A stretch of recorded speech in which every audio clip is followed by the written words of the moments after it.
మీ మోకాల నొప్పులకు ఎటువంటి సర్జరీ లేకుండా ఎపియాన్ పెయిన్ క్లినిక్ అందిస్తున్న అత్యాధునిక చికిత్స. నమస్కారం, మీరు చూస్తున్న సుమన్ టీవీ. నేను కీర్తి. ఆదివారం అమావాస్య ఎప్పుడు ప్రత్యేకంగా మాట్లాడుకుంటాం. ఎందుకని? నరదిష్టి, నరఘోష, వ్యాపార అభివృద్ధి కావాలన్నా, పెళ్లిళ్ళు ఇన్ టైంలో అవ్వాలన్నా, పిల్లలు అభివృద్ధి చెందాలన్నా, ఈ రోజుని సద్వినియోగం చేసుకోవాలంటే ఏం చేయాలి, ఏం చేయకూడదు, అసలు అమావాస్య రోజు చేయాల్సిన దాన ధర్మాలు, చేయకూడని దాన ధర్మాలు ఏంటో మనకు తెలియజేయడానికి ప్రముఖ ఆస్ట్రాలజర్ బ్రహ్మశ్రీ నందిబట్ల శ్రీహరి శర్మ గురుగారు ఉన్నారు. నమస్తే గురుగారు. వాగర్థావివ సంపృక్తౌ వాగర్థ ప్రతిపత్తయే జగతః పితరౌ వందే పార్వతీ పరమేశ్వరౌ. ఆదిత్యాయ చ సోమాయ మంగళాయ బుధాయ చ గురు శుక్ర శనిభ్యశ్చ రాహవే కేతవే నమః. శృంగేరి జగద్గురు పీఠాధిపతులకి, కంచి పీఠాధిపతులకి నమస్కారములు తెలియజేసుకుంటూ కార్యక్రమాన్ని ప్రారంభిద్దాం. గురుగారు, ఎన్ని అమావాస్యలు వచ్చినా ఆదివారం అమావాస్య వస్తే దాని గురించి ప్రత్యేకంగా మాట్లాడుకుంటాం. ఎందుకని? చాలా ప్రత్యేకమైనటువంటి రోజమ్మ అమావాస్యకి, ఆదివారం అమావాస్యకి. గురుగారు, అంటే మనకు శాస్త్ర మూలాల్లో గనక వెళ్ళినట్లయితే అమావాస్య రోజున మనకు చంద్రుడు కనబడడు. అవును. ఆదివారము అనేటువంటిది రవికి సంబంధించినటువంటి వారం. అవును. అమావాస్య రోజున కేవలం సూర్యుడు మాత్రమే ఉంటాడు. కాబట్టి ఇది చాలా ప్రత్యేకమైనటువంటిది. పితృకారకుడైనటువంటి రవి, పితృతిథి అయినటువంటి అమావాస్య కలిసి రావడం వల్ల ముఖ్యంగా పితృదేవత ఆరాధనకి చాలా విశేషంగా చెప్పబడి ఉంది. గురుగారు, అయితే కొంతమంది తాంత్రికులు క్షుద్ర ప్రయోగాల కోసం కూడా ఇటువంటి రోజు కోసం వేచి చూస్తారు. పైగా ఇప్పుడు వచ్చేటువంటి చైత్రమాసంలో వచ్చేటువంటి అమావాస్యకి చాలా గొప్పదైనటువంటి లక్షణం ఉంది. క్షిప్రతారలు అని ఉంటాయి. అశ్విని, పుష్యమి, హస్త. అంటే ఏ పని చేసినా చాలా తొందరగా జరిగిపోవాలి అంటే ఈ క్షిప్రతారల్లో చేయాలి. అటువంటి క్షిప్రతారలో మహా గొప్పదైనటువంటిది అశ్విని నక్షత్రం కలిసి వచ్చింది. ఆదివారము అమావాస్య అశ్విని నక్షత్రం. కాబట్టి ఈ రోజున కొన్ని పనులు చేయాలి, కొన్ని పనులు అస్సలు చేయకూడదు. ముఖ్యంగా ప్రధానంగా చెప్పుకోదగినటువంటిది ఏంటంటే, చాలామంది అంటే మనకి ఇంగ్లీష్ వాడు పెట్టినటువంటి రూల్ ప్రకారం చూసుకుంటే ఆదివారం హాలిడే, వారం రోజులు కష్టపడతాము, వీకెండ్ వచ్చేసరికి ఎంజాయ్ చేస్తాము. అవునండి. చేయాల్సినవి చేయకూడనివి కూడా చేసేస్తాం. అంటే ఏ పని చేసినా చేయకపోయినా చాలా మంది ఆదివారంకి వచ్చేసరికి ముఖ్యంగా హెయిర్ కటింగ్, షేవింగ్ చేసుకుంటారు. చేయకూడదు, ఎప్పటికీ చేయకూడదు. అసలు ఎప్పటికీ ఆదివారం నాడు చేయకూడదు. అందున ఈ అమావాస్య, పౌర్ణమి, అష్టమి, చవితి ఈ తిథులలో అస్సలు చెయ్యకూడదు. ఎందుకని గురుగారు? దానికి ఏదైనా అంటే మన ఆరోగ్యానికి, అంటే ఎందుకంటే మనకు ఆరోగ్యానికి, మన శిరస్సుకి మనకు సంబంధించిన లింక్ ఉంటుంది. అందుకనే ఆ సమయాల్లో శుభమైనటువంటి మంగళకరమైనటువంటి దినాలలో మనం అమంగళమైనటువంటి పనులు చేయకూడదు. అది కాబట్టి ఇది అభ్యంగన స్నానం కూడా అస్సలు చేయకూడదు. చేయకూడదమ్మా. ఆదివారం నాడు అసలు నూనె తాకకూడదు అని అంటారు. నూనె కొనుగోలు చేయకూడదు, నూనె ముట్టుకోకూడదు. ఎందుకంటే రవి శత్రువు, శని కదా. నూనె అంటే శనికి సంబంధించినటువంటిది అది.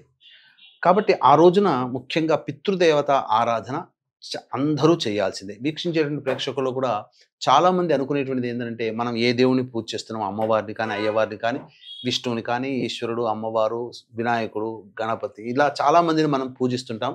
మనకు కొన్ని పనులు అవుతుంటాయి దేవతా కార్యక్రమం పూజల వల్ల. మనమేమనుకుంటామంటే ఆ దేవుడు కరుణించాడు అని అంటాం. ప్రతిదానికి కూడా దేవుడు కరుణించాడు, దేవుడు కరుణిస్తే, దేవుడు వరమిస్తే అని అంటారు కదా. దేవుడు అంటే ఎవరో కాదు, మన భూలోకానికి దేవుడు ఎవరయ్యా అంటే పితృదేవతలే. మనకు వాళ్ళ అనుగ్రహమే, పితృదేవత అనుగ్రహం ఉంటేనే అన్ని జరుగుతాయి. మనం చేసినటువంటి ప్రతి పూజ కూడా దైవ సన్నిధికి చేరుకుంటుంది. ఆ దైవ సన్నిధి నుంచి ఆ ఫలితము పితృలోకానికి పంపించబడుతుంది. ఆ పితృలోకంలో మన పితృదేవతలు, మన వంశ వారసులు, చనిపోయినటువంటి వాళ్ళు ఎవరైతే ఉంటారో వాళ్ళ ద్వారా మనం పొందుతాం. ఇది మనకు ఉండేటువంటి శాస్త్ర ప్రకారం చెప్పేటువంటి మనం.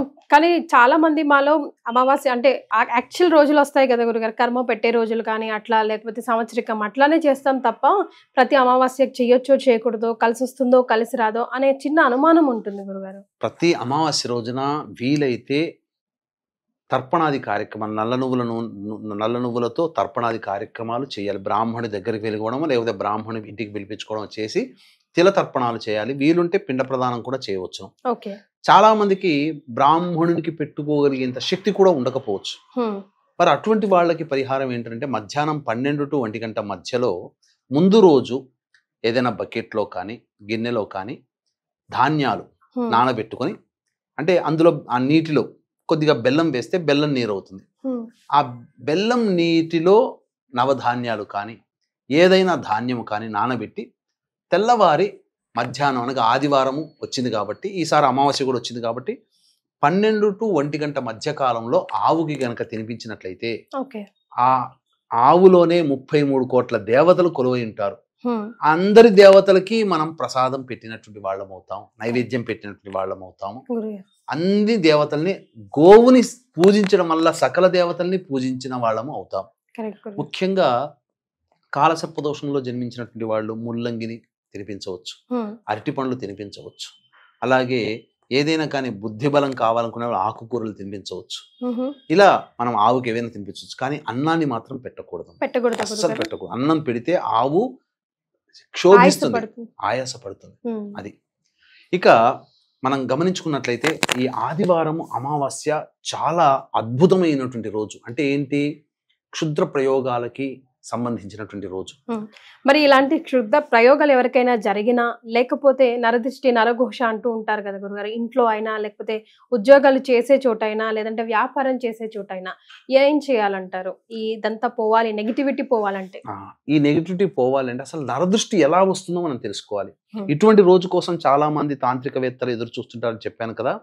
ఆ రోజున చాలా మంది దిష్టి తీసో లేకపోతే ప్రయోగం చేసో కొన్ని పదార్థాలు 4 కూడళ్ళు 3 కూడళ్ళు 2 కూడళ్ళ మధ్యలో పెడతారు. కానీ ఈ రోజున సమాజంలో ముఖ్యంగా మన ఇండియన్స్ వాళ్ళు ఎట్లా ఉన్నారనంటే, పొద్దున్న లేచిన దారభ్యత సెల్ ఫోన్, లేస్తూనే నడుస్తూనే ఆ సెల్ ఫోన్లో రీల్స్ చూసుకుంటూ, వాట్సాప్ మెసేజ్లు చేసుకుంటూ, ఫ్రెండ్స్తో మాట్లాడుకుంటూ, చిట్ చాట్ చేసుకుంటూ పోతుంటుంటారు. కింద ఏం వస్తువులు ఉన్నాయి, ఏం తాగుతున్నాం, ఏమనే సోయి వాయి లేకుండా పోతూనే ఉంటుంటాం. పెద్దవాళ్ళ దగ్గర నుంచి చిన్న వాళ్ళందరం కూడా. వేరే దేశాల్లో ఇంత దారుణం అయితే ఉండదమ్మా, మనకే పట్టింది ఈ దారుణం అంతా. మనమే ఎక్కువగా నెట్ వాడుతున్నాం కాబట్టి తెలుసో తెలియక చాలా మంది ఇలా తొక్కుతూ ఉంటుంటారు. అటువంటి వాళ్ళకి పరిహారం కూడా చెప్పబడి ఉంది. ముఖ్యంగా ఆ రోజున ఆడవాళ్ళు అలా దాటడం వల్ల మనకు అది ఎఫెక్ట్ పడుతుందా? ఖచ్చితంగా పడుతుందమ్మా, ఎందుకు పట్టదు? ఇప్పుడు మీకు ఒక చిన్న విషయం చెప్తాను. మీకు ఒక కర్చీఫ్ ఉంది, ఆ కర్చీఫ్ సెంటు కొడతారు, పెట్టిన తర్వాత దాన్ని పక్కకు పెడతారు, దాన్ని మళ్ళీ చేతితో పట్టుకుంటారు. పట్టుకొని చూస్తే మీ చేతికి సెంట్ అంటదా? వాసన వస్తుందిగా చేతిలో. అంతేలేండి, వైరస్ కనిపించదుగా, ఎఫెక్ట్ అయితే ఉంటది. ఎఫెక్ట్ నరదృష్టికి సంబంధించింది కూడా అది అలాగే ఉంటుంది. అది ముఖ్యంగా పాదాల్లో చేరి ఏ ఇంట్లో పోతామో ఆ ఇంట్లో తిష్ట వేస్తుంది. ఏ వ్యాపార స్థలంలో మనం ఉంటామో ఆ వ్యాపారంలో నకారాత్మక శక్తి అంటే నెగటివ్ ఎనర్జీ ఉంటుంది. కాబట్టి అది పోవాలి అని అంటే దానికంటూ ఒక ప్రత్యేకమైన ఆదివారం రోజున ప్రత్యేకంగా ఒక సమయం ఉంటుంది. పైగా అమావాస్య కూడా కలిసి వచ్చింది కాబట్టి ఇంకా చాలా ప్రత్యేకమైనటువంటిది. ఆ రోజున చిన్న పరిహారం చేసుకుంటే చాలమ్మా.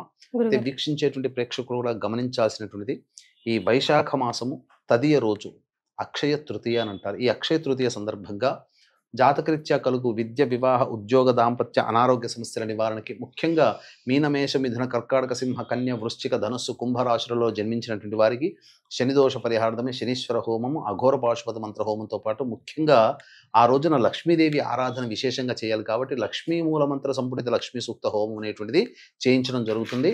అందులో ఆ కార్యక్రమంలో అక్షయ తృతీయ రోజున కార్యక్రమంలో గోతనామాలు నమోదు చేసుకున్నటువంటి వారికి ఈ శంకరుంగలి మాల, శంగాలి కరుంగలి కలిపినటువంటిది అత్యంత అరుదుగా మీకు బయట దొరకదు. అత్యంత అరుదుగా మీకు రాగిలో చుట్టబడినటువంటిది ఈ శంకరుంగలి మాలని మీకు శక్తిపాతము చేసి ఇవ్వడం జరుగుతుంది. అవకాశం ఉన్న వాళ్ళు ఈ కార్యక్రమంలో పాల్గొని మీ గోత్రనామాదులు నమోదు చేసుకొని దీన్ని సొంతం చేసుకోవచ్చు.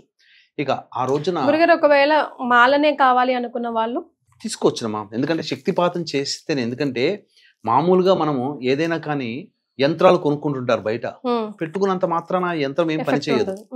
పని చెయ్యాలి అని అంటే దానికంటూ శక్తిపాతముడు. సెల్ ఫోన్ కొనుక్కున్న తర్వాత సెల్ ఫోన్ పని చేయాలంటే దానికి ఛార్జింగ్ పెట్టాలిగా.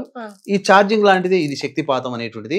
వీటికి శక్తిని ప్రసాదిస్తాం, అట్లాంటిది అనమాట. కాబట్టి శక్తిపాతం చేసినటువంటిది అందరికీ చక్కగా ఇవ్వచ్చు. ఇటువంటిది మాల ధరించడం ద్వారా కాలసర్పదోషము, అలాగే కుజదోషము, నెగిటివ్ ఎనర్జీ అనేటువంటిది వెళ్ళిపోతుంది, పాజిటివ్ ఎనర్జీ వస్తుంది. చాలా మటుకు కొన్ని కర్మదోషాలు మనకు తొలగిపోతాయి. రైట్.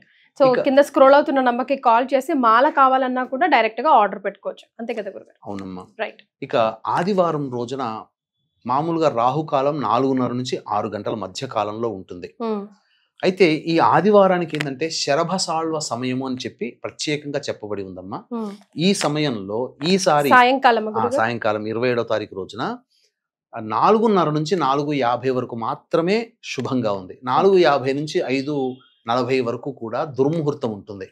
కాబట్టి ముందుగానే పొద్దున పూటనే బూడిద గుమ్మడికాయని తెప్పించుకొని దాన్ని చక్కగా కడిగి బొట్లు పెట్టి అందులో ఎర్రటి గుడ్డలో కానీ లేకపోతే ఈ బ్లూ కలర్ గుడ్డలో కానీ చుట్టాలి.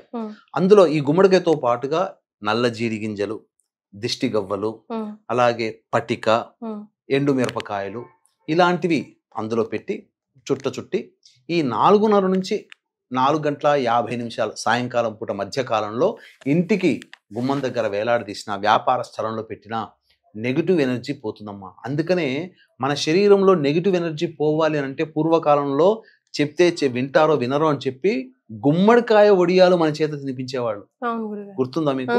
అది అందుకనే మనకు ఈ ఆరాని కొలిచేటువంటి సాధనాలు ఉంటాయి కదా, ఆ గుమ్మడికాయ దగ్గరికి రాగానే ఆరా ఇలా విచ్చుకుంటుంది. అంటే గుమ్మడికాయ చుట్టూ కూడా ఆరా ఉంటుంది. అందుకనే ఎక్కడి నుంచి గుమ్మానికి ఎందుకు కడతాము?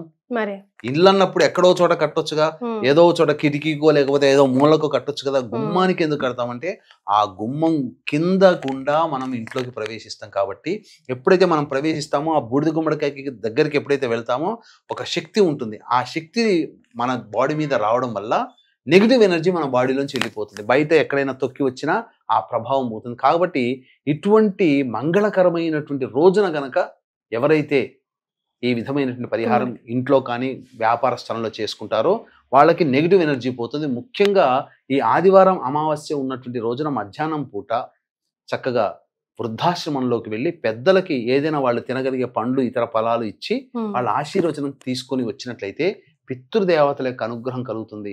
పితృదేవతలు అనుగ్రహిస్తేనే మనకు అన్ని శుభాలు జరుగుతాయి. దేవుడి కన్నా పితృదేవతలు చాలా బలీయమైనటువంటి వాళ్ళు. వాళ్ళ అనుగ్రహంతోనే 5,000 మనకు నోట్లో పోతున్నాయి. అన్ని విషయాలుగా ఆనందంగా జీవించగలగడానికి కారణము పితృదేవతలే. మనం సమస్యలు ఇబ్బంది పడుతున్నాము, అలాగే ఏది కూడా సంతోషం ఉండలేకపోతున్నామంటే ఆ పితృదేవతను ఆరాధన చేయకపోవడం వల్ల మనకు వచ్చే సమస్యలుగా భావించాలి. కాబట్టి ఇక నుంచి అయినా కానీ ఇటువంటి అవకాశాన్ని సద్వినియోగపరచుకొని చక్కగా చేసుకుంటే జీవితంలో పైకి ఎదుగుతామని చెప్పొచ్చు. గురుగారు, ఆదివారం అమావాస్య కలిసి వచ్చిన రోజు చేయాల్సినవి చేయకూడని దానాలు ఏమైనా ఉన్నాయా ప్రత్యేకంగా? ఇప్పుడు ఇందాక నూనె అసలు తెచ్చుకోకూడదు అని చెప్పారు కదా, చెయ్యకూడని పనులు అయితే ఉన్నాయమ్మా. ఏంటంటే షేవింగ్ చేసుకోకూడదు, కటింగ్ చేసుకోకూడదు, మద్యపానము, ధూమపానము, మాంసాహారం తీసుకోకూడదు. ముఖ్యంగా దాంపత్యం అస్సలు పనికిరాదు. ఇది ఆదివారాలే పనికిరాదు, ఇవన్నీ పనికిరావు. ఇంకా అమావాస్య రోజు వచ్చినప్పుడు అస్సలు పనికిరాకూడదమ్మా. ఇక దేవతా సంబంధమైనటువంటి విషయాలు మనం చేసుకోవచ్చు. చక్కగా చలివేంద్రం గనక ఏర్పాటు చేసుకుంటే ఈ రోజు నుంచి ఈ వైశాఖ మాసము, జ్యేష్ఠ మాసము గ్రీష్మ ఋతువు కాబట్టి చేసుకోవచ్చమ్మా. చాలా సంతోషం గురుగారు, ధన్యవాదాలు. సర్వం శ్రీ ఉమామహేశ్వర పరబ్రహ్మార్పణమస్తు.